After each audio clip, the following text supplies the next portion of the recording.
कृषक मान आंदोलन को समर्थन करने धारणा स्थल पहुंची मेधा पाटकर नर्मदा आंदोलन नेत्री और विशिष्ट सामाजिक कर्मी। मैडम, यहाँ पे सरकार बोल रही है कि 3 जो किसान आइन है नियम लागू किया गया वो किसानों के हित के लिए है, फिर भी ये आंदोलन क्यों? हर एक्शन एंड डिसीजन को मोदी सरकार जनता के हित में बताती है। जैसे काला धन वापस लाने के बाद, रोजगार बढ़ाने के बाद, लॉकडाउन के बाद 68,000 करोड़ रुपया 8-10 बड़े उद्योगपतियों को कर्ज मुक्ति में छूट देने के बाद हर निर्णय वो कहते हैं किसानों के पक्ष में, मजदूरों के पक्ष में।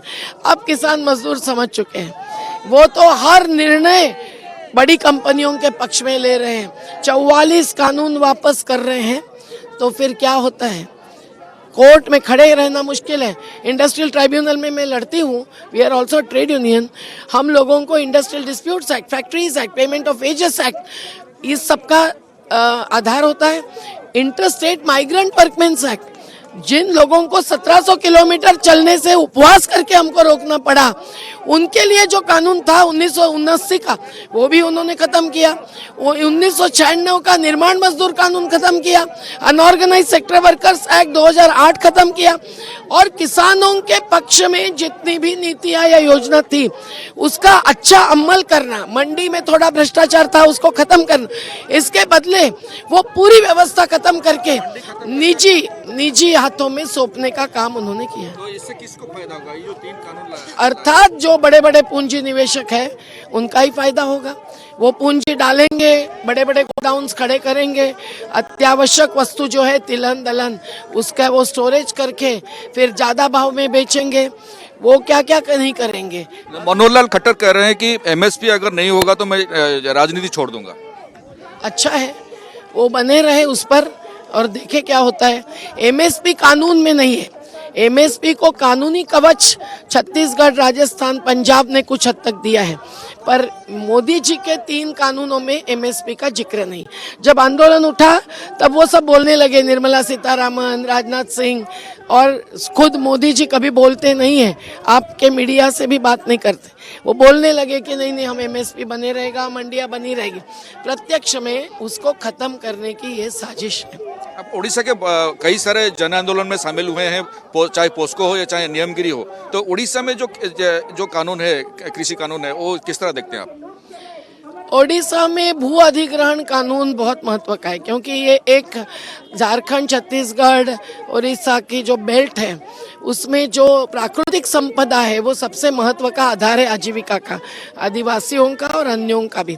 और वो चाहे एक लोअर सुखतेल डैम हो, चाहे काशीपुर का एल्यूमिनियम प्लांट हो, चाहे वो नियमगिरी का वेदांत का एक प्रकार आक्रमण हो, इस सब में सरकार जबकि कंपनियों का या पूंजी निवेशकों का पक्ष लेती है, राज्य सरकार, केंद्र सरकार, राज्य सरकार भी लेती आई है कई बार, और केंद्र सरकार तो लेती ही है, और उनका जो खनिज संपत्ति पर नजर है इसके कारण वो इन्वेस्टर नंबर 1 मानते हैं उड़ीसा को। लेकिन उनका उसमें साजिश अलग है और उसका जबरदस्त विरोध।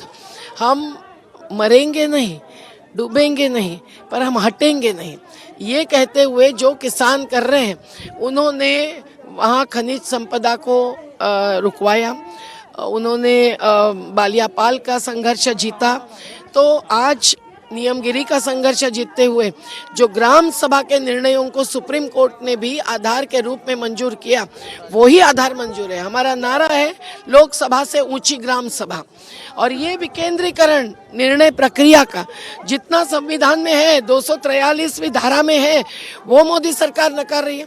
वो वन अधिकार कानून में भी जो ग्राम सभा का अधिकार है वो भी निकालने में आई है।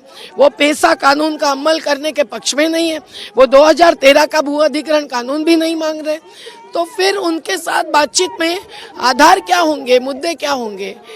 आधार होना चाहिए जन आंदोलन का, जिससे कि हम उनको चुनौती दे सकें। ये जो किसान यहाँ पे आंदोलन कर रहे हैं और आगे भी आएंगे, सिंगू से, टिकरी से और उत्तर प्रदेश से भी आ रहे हैं, इसका दिशा किस तरह जा रहा है और आगे क्या रिजल्ट आने तक ये मतलब यहाँ पे धरना चलेगा या आगे किस तरह का होगा? देखिए, धरना क्या एक कार्यक्रम है, आंदोलन एक लंबी प्रक्रिया होती है। कार्यक्रमों की श्रृंखला होती है, कार्यक्रमों के विविध रूप होते हैं। गांधी जी को भी कभी नोखली में, कभी चंपारण ने, कभी कहीं जाके दौड़ के जाना पड़ा, पर साथ साथ रचनात्मक कार्यक्रम लेना पड़ा। तो ये आंदोलनों का समन्वय, हम आशा और विश्वास रखते हैं कि ये भी एक गैर बराबरी की बुनियादी जो बात है उसको चुनौती देगा। जो हर क्षेत्र में कॉर्पोरेटीकरण आ रहा है उसको चुनौती देगा। इसमें अभी खुद की जीवन प्रणाली से लेकर हम लोगों को देश की अर्थ प्रणाली तक हर एक मुद्दे पर भूमिका लेनी पड़ेगी। जीडीपी और सेंसेक्स हमारे इंडिकेटर्स नहीं है, हमारे इंडिकेटर्स है सबकी भूख प्यास मिटाना। हम उसको विकास मानते हैं, ये विकास की अवधारणा भी विकृत करते हैं। और खेती में कॉर्पोरेटीकरण तो अन्न सुरक्षा खत्म करेगा। उड़ीसा के हमारे आदिवासी जानते हैं कि प्रकृति का महत्व क्या है और प्रकृति पर निर्भर जो संस्कृति है उस संस्कृति का महत्व क्या है। आखिरी सवाल आपको पूछना चाहूंगा, जो आखिरी मोड़ पे पॉलिटिकल जो सपोर्ट चाहिए वो सिर्फ बीजेपी और नॉन बीजेपी इस तरह का आ रहा है, चाहे कांग्रेस हो चाहे आम आदमी पार्टी हो, पॉलिटिकल सपोर्ट बीजेपी को विरोध करने के लिए आ रहा है। लेकिन आप किस तरह देखते हैं, पॉलिटिकल सपोर्ट और चाहिए? आप पॉलिटिकल सपोर्ट तो हमको 2 साल पहले मिल चुका है। 21 पार्टियों ने हमारे जो 2 बिल्स हमने लोकसभा और राज्यसभा में पेश किए उस पर हस्ताक्षर किए। उसमें सीताराम येचुरी है, डी राजा है, शरद पवार है, अरविंद केजरीवाल है, उसमें तृणमूल कांग्रेस के प्रतिनिधि है, शिवसेना के अरविंद सावंत रहे हैं, तो बीएसपी के रहे, एसपी के रहे। मुझे लगता है कि उन पार्टियों के सपोर्ट को हम लोग नकारे नहीं हैं और नकारना नहीं चाहते हैं।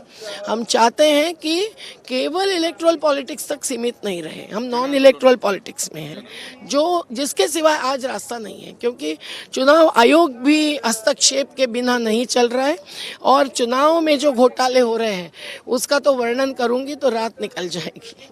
बहुत बहुत धन्यवाद हमसे बात करने के लिए। ये थे मेधा पाटकर जे कहते जे ओडिशा एवं देशर जो सामाजिक स्थिति किपरि रही है, कृषक मानकर स्थिति किपरि रही है, जन आंदोलन स्थिति किपरि रही है, राजनैतिक हस्तक्षेप किभଳି आवश्यकता रही है संपर्क में आम सहित आलोचना करुले।